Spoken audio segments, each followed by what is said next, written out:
Welcome to our Purple Team Dialogues podcast.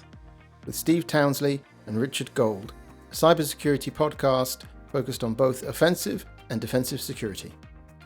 Third-party supply chain risk. That sounds like a simple, straightforward thing. Just apply a patch and job's a good one, right? Yeah, just throw the questionnaire. Excel's good. Get it filled in. Job's a good one. You've got Absolutely. a cover. Move along. Yeah. No, it's just awful, isn't it? And it's interesting in the report. You know, they flag it, and I think they're, you know, it's mostly nation states, I think, reading between the lines, that are going to compromise suppliers, either then use that access to get into another organization or like backdoor or Trojanize some software they create. Like SolarWinds a few years ago was the kind of the breakthrough moment, right? Or maybe not Petya before that was the OG. I've got a couple of ones, actually. I mean, there's two ones that leap out of me.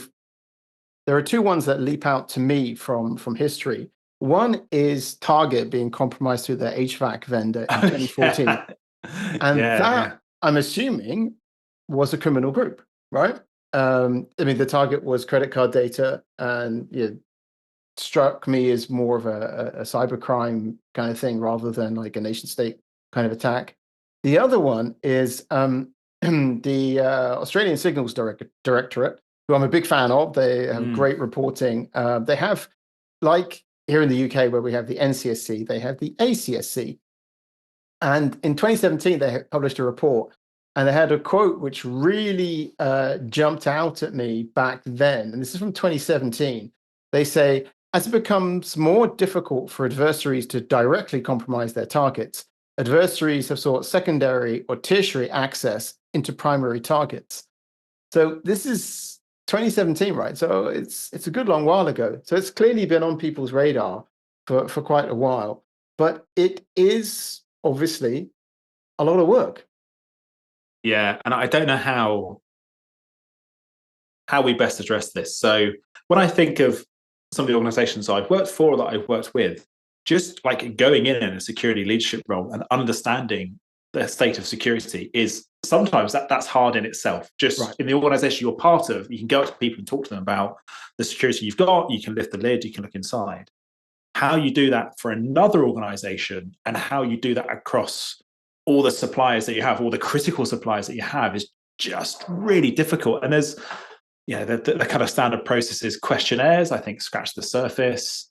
You can do a little bit of tools that enumerate the external surface of a vendor. Like it's kind of nice data, right? But it's not really hard hitting. And I'm sure, those examples you just mentioned, SolarWinds as well, and then MEDOC in the not Petya attack, I'm sure they all passed the questionnaire test. And we're ISO 27001 compliant.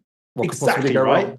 Yeah, exactly. And I know we always talk about things like assume compromise, have your IR plan. It's not a question of if, it's when, and all this kind of good stuff. But I was really, I think, struggling reading this one to think, as a defender, what can we really meaningfully, impactfully do? So those things I just said, thinking in terms of defense in depth. So if your, say, application you've got deployed across your estate is compromised and backdoored, what are the controls you have that can frustrate that attacker, even though they've already got access? But yeah, it's a really tough one. And I really worry, actually, it's an area of security theatre that doesn't scratch the surface. It's tough to say that, though. And that's another challenge I think we have in security. Nobody ever says, actually, that thing we do doesn't really work very well. Right. Yeah, nobody's ever going to say that. Yeah. And as an attacker, I think that it's very appealing, definitely, like supply chain compromise, but it's quite a different way of attacking. It's quite a different style. So you've got issues with, for example, targeting. You can, let's say you break into some vendor and they have a tool which is deployed onto the box of your target, or to the system network of your target. That's great. But then it turns out, they didn't upgrade for that reason, because there was an incompatibility between the version that was supposed to be deployed and the architecture that they were running internally. They didn't deploy it because they're only running this version of Ubuntu, and it needs this version of Ubuntu to run. And so as an attacker, it can be unbelievably frustrating to conduct these kind of things. And so it's definitely, I don't think, a preferred style It can get you to where you want to go, especially for hardened targets, but you got to have a lot of patience and it's going to take a lot of time. So if you have that kind of more scattershot, if you think about like SolarWinds, right? They were like, well, so many companies that we're interested in use them. It's definitely worth it. We'll find good stuff anyway. Fair enough. Interestingly, it wasn't really mentioned here in this report, but that whole XZ compromise. Yeah, recently. It's also very kind of interesting on this from the supply chain side of things. But in some sense, if you have a target and a goal, then supply chain, it's a very broad brush with which to achieve your goals, I think. And really,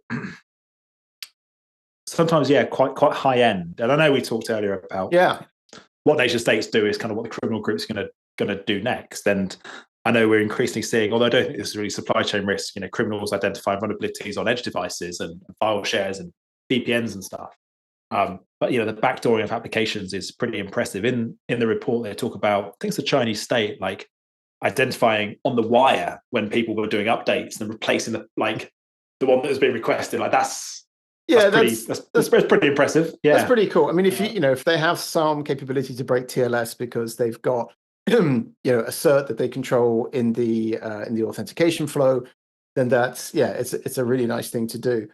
But yeah, I mean, going back to what we were saying at the beginning, I think this is something that, whilst it's a concern, I would say it's not the go-to TTP for most threat actors that most organizations are concerned about. Would you agree? Absolutely. And I think in a little bit in history and intelligence, we talk about strategic surprise, things like Pearl Harbor, 9/11, these completely new things. And it's kind of like in the back of my mind for that one day some ransomware group's going to punch out because they compromised some application that lots of us use, and they've compromised the vendor and got in. But I think absolutely at the moment, they kind of don't need to. Be cool if they did. That would be a bad day for a lot of us. A really bad day. Be very impressive. But I think currently, this is pretty sophisticated groups. It's also a little. It reminds me a bit of that Storm, breach of Microsoft, and of course it kicked up. I think you've written about this in the past, but it of course kicked up a big kerfuffle with the Cybersecurity Review Board and all that kind of stuff. But they had that access, and they had very specific things in mind that were aligned to their geopolitical concerns. And I mean, obviously, Microsoft has a lot of customers. They could have gone after, everyone. Right. I think everyone on the internet. Yeah, I think that particular type of access, they could read any inbox, couldn't they? Yeah. Just as a starter for 10. Any commercial, private, enterprise, maybe like some GovCloud stuff might have been protected, but like everything else is just, free hunting. There is, on the blue team side, like some technical work you can do. There's tooling out there to kind of compartmentalize applications or like really restrict what they can access. But so first of all, the overhead of doing that across your estate is pretty tough. And then again, a hard lesson I learned when I first got into this and had loads of great ideas, say great ideas, quote unquote, is you just, it's so easy to break things. I think it's often, maybe in the security world, we don't appreciate so much how fragile enterprise IT can be. And definitely.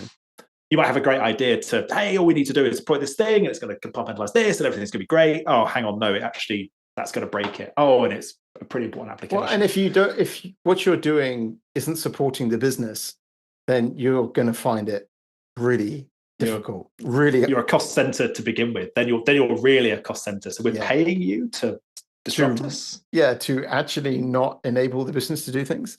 I think exactly. The Grok has a great quote, which I like very much, which is trust is the root of all compromise. And this third-party stuff, also tying into that point earlier about excessive privilege, we were talking some weeks ago about that business intelligence provider that got breached, and how dealing with the fallout of that was very challenging because they were so trusted. And not only were they so trusted, they were so trusted in so many different ways, because it wasn't just passwords, it was API keys, it was tokens, it was certificates. They had their tendrils kind of everywhere. And that kind of thing is really, really hard to unpick. So I guess if we're thinking about things which are possible that you can do, is at least to start thinking about how much trust are you putting in this third party? And there may be one that you absolutely need as a complete business necessity. Okay, it's risk accepted, fine. But do you need to have that level of privilege? Does that vendor need to have that level of privilege with you? And how much do you trust them? And how much trust are you giving them? I've definitely seen that in the case where a vendor will say, "Oh, we just work on the cloud. We need we need a global admin account." Wow. Do you though? Really? Like, I get it. That will work. I grant that. Yes. You're not wrong. Well, actually, no, Microsoft, it probably still won't work. Don't get me started on Microsoft Entra cloud permissions. It's all horrible.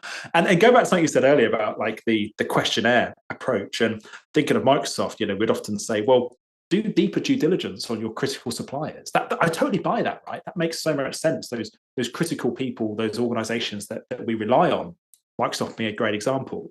I'm sure if you email Microsoft and send them your onboarding questionnaire, if you enumerate their attack surface, if you ask for their pen test reports, you're going to hear nothing. You're going to hear nothing. And I think did you fix a little bit of this medium severity vulnerability on your 2021 pen test on this system? I did a job not long ago, and we had probably most global banks as customers, and the onboarding for all of them was just awful. Everyone's got a different questionnaire. And you just reminded me there because I was there when Log4j happened. So then everyone's sending us these little questionnaires like, do you have Log4j? Show us evidence, but all these different things. And it really was denial of service on what was a small security team anyway. How like trying to keep the wheels on. Yeah, a big organization. I mean, with the best will in the world, software bills and materials notwithstanding, how do you even begin to answer something like that? I mean, if you imagine that now become a new vulnerability in libc, right? Do you have libc in your environment? Well, I've seen. I think SBOM is a really smart thing to do. It's a really smart thing to say, and you'll see people regurgitate this. Oh, everyone needs to SBOM it. And then, do you have a cryptographic bill of materials? CBOM, which I love, just as a term, it makes me chuckle. And I think I saw someone recently talk about an AI bill of materials. And I totally get all these things, but I worry about exhaustion on security teams where it seems periodically, and maybe these are invented with best of intentions, or maybe it's a vendor trying to sell a product, that we're just layering all these different problems that we have to solve. And at some point, is it just going to burst where people go, look, we don't need all of this stuff. They're actually not big risks, or you can't keep scaling security teams and growing headcount and budget every year for the next big problem that isn't a problem. It ties into something which has always been a big thing for me, which is that vulnerable is not the same as exploitable. And you may find that, obviously you're using a lot of open source software. A lot of that open source software will have CVEs. Some of them will get patched eventually, hopefully. But not all of them are ones that you absolutely need to take care of this very second. And I hear that a lot. How do I prioritize? And historically, my answer has always been, look for those things which are actively exploited in the wild by attackers. Really make sure that those are patched. And that's why I love the CISA Kev list, which is the known exploited vulnerabilities. It's brilliant because that's exactly the thing to start with. Like, if you've got that stuff patched, you're already in a much better place than a lot of organizations, I think. Yeah, totally agree. And I've seen it done on the blue team side, like really well, and then like very differently. So a very common pattern is you go buy a vulnerability scanner, lots are available, you let it run, it finds all the critical rated vulnerabilities, because lots are, right? And lots are theoretical, and it doesn't take into account where that vulnerability is within your environment. Right. And you export it to CSV, you throw it at an infrastructure team, and then you go to a risk forum and whinge that nobody's patching anything. Meanwhile, nobody's got MFA and your EDR's broken and everything's really bad.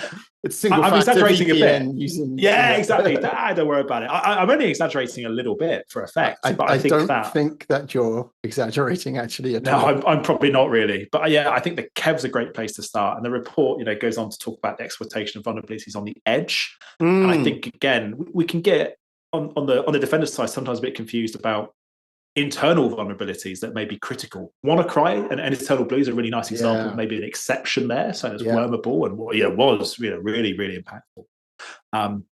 But vulnerability scanners, they're not the worst ones, that's really unfair, but the ones that don't take into account some form of like quote unquote threat intel, like the Kev. Is anyone using this thing? Like, is it possible? Is the exploit in Metasploit, or is it like really technically like highly complex? Yeah, I mean, if it's going to take a team, like 6 months to dev an exploit for it, then maybe not such an issue. If it's like CVSS 10 and you basically sneeze and you get a shell, then obviously you need to care about that. There's a lot of difference between those kind of things, and say something that's buried, 27 firewalls deep in your internal environment is not the same as a perimeter device. And these perimeter devices, we've seen now so much, I mean, I hesitate to use this word, but effectively negligence from the vendors where they're not using even the basic, exploit mitigation technology, ASLR, depth, next, this kind of stuff. And they're running on old architectures which don't have access to this sort of stuff by default. There's a lot of stuff out there which is still based on MIPS, for example. Obviously, a lot of stuff is just straight up x86, but they are not being treated with the sort of seriousness that they deserve. And security software is not secure software, as we like to joke. But unfortunately, we see that this is kind of true. It's terrifying, isn't it? I saw one recently, I won't name it, where I think they'd get the shell and then to pull down other payloads. So we're using like kernel wget or whatever. It was on a firewall. I was like, why is that even present? Like, why? Like, hang on a second. why do we even there, right? And in the report, they give some really nice diagrams of like a typical like network or infrastructure where you've got your VPNs and firewalls on the edge and maybe some switches, and then you've got servers, endpoints. They've all got EDR. That they're doing some really good stuff. But all these other devices are kind of not invisible to a lot of security tooling, because as you say, some of them are security tools, but they've not got the same level of protection, despite the fact they may sit on the internet. They might be domain joined. Yeah, right. Like, that just it's tough. But go back to previous points on what to patch. Oh my goodness, like those need patching. Like, well, I did a LinkedIn post earlier this year. It's like one of my highest performing posts, and it was lifting a term I heard.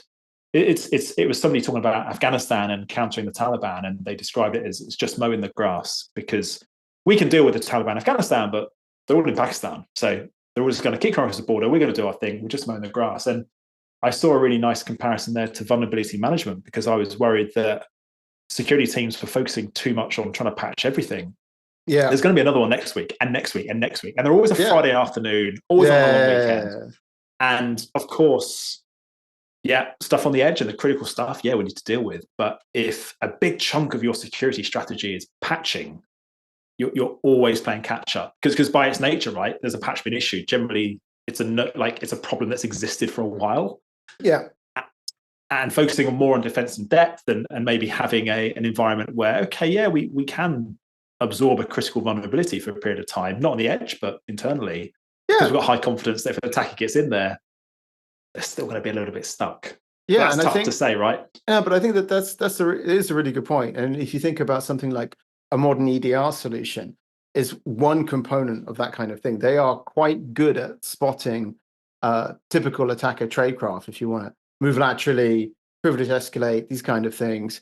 It does look weird to the EDR, and EDR is pretty good at catching that. Plus, because they are so cloud connected, which is of course another kind of slightly sore point for some people. But one of the good things, as there's also some drawbacks, but one of the good things of that is Microsoft see that exploit going against a embassy in Japan, and then 45 minutes later, it's available to be protected against in your environment. And that kind of thing is really, really good. Then if an attacker does show up using it, you may still be vulnerable, but at least that kind of obvious usage of it will be picked up. And I think that's really, really important. As you say, defense in depth, like, it's a thing. Yeah. Yeah, I find this contradiction sometimes in our community that we talk about. I mentioned it earlier, it's not if, it's when, and attackers are so sophisticated, everyone should be worried. We're not. And then somebody gets, yeah. There's others that are better, don't worry, no, I'm kidding. But and then we say, oh, so-and-so got breached. Idiots. Like, they weren't doing the right thing. And this kind of... Why didn't they just patch? They should have just patched that critical firewall that a business kind of depended on, in the middle of the day. And I... it's been really interesting going from the threat intel world, doing threat intel full time, into more of the kind of hands-on blue team operations and leadership of saying, hey, can we patch this thing? Oh my goodness, this is a critical time for the business. We can't just take these things offline. We don't have redundancy. One thing I always pushed for is that don't give security advice that you yourself don't follow. Yeah, nice. I used to read these articles that was like, make sure you always disable Wi-Fi manually when you leave the house. Get right on that. Yeah, right. Really? Yeah. Nobody is doing this, and also they shouldn't. And this kind of thing that we have in the community, which is to just recommend completely inactionable things, and that's why I always had a debate with a former colleague of ours. Who we talk about like the critical controls, back when it was the SANS top 20, and now it's a different name. But step one is hardware inventory. Step two is asset inventory, your software asset inventory. And I said to him, well, this is great, but there's not a single company in the world which has done either of these two things. So having those as a dependency for doing useful stuff, that you've got, whatever you're doing has got to take into account the fact that those two fundamental pieces can never really be done. And there's that great phrase, isn't there? You can't secure what you don't know. And I get it. I totally get it. Equally, what I do know is attackers are going to fish their way in. They're going to mess around on endpoints. They're going to take it. You can do enough, I think, without even, and I wouldn't propose doing this, but I think you can land in an organization as a defender, not engage at all with what that company does, and still do good security work. I wouldn't recommend that. I think there's, it's so valuable to know actually what does the firm do, what are we worried about. But I understand what you mean. There's enough. Yeah, we know enough now about, exactly. Yeah, we know enough now about those really common TTPs where you will receive phishing. They will try and get on an endpoint. They will try and take over privileged identities. That most of the time, there's enough to do there. And I've seen people again maybe get a bit lost in the risk management and policy world, which is valuable, and it absolutely has its place. I'm not trying to diminish it, but none of that is stopping hackers. Exactly.